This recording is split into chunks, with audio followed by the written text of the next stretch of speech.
समस्ते कहती अधिक स्ट्रेस नेबा भल नुह यह आमर ब्लड प्रेशर बढ़ई दब।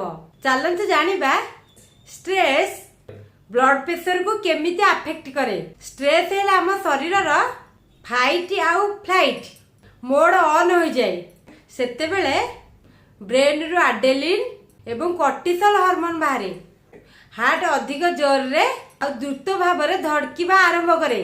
ब्लड वेसल किछिटा संकुचित न्यारो हो जाए यह फल ब्लड प्रेशर बढ़ी जाए। जदि स्ट्रेस बारंबार किंबा दीर्घ समय रुहे तेबे यह हाई ब्लड प्रेशर हाइपरटेंशन हेबार रिस्क बढ़ाई पारे। स्ट्रेस समय अधिकांश लोक लुणिया बा चटपटा खाद्य खाइबा धूमपान करिबा मद्यपान करिबा किंबा भल से न सोइबा एई भली अभ्यास आपणाई पारंती जहाँ ब्लड प्रेशर को आउ द्रुत गति रे बढ़ाई पारे।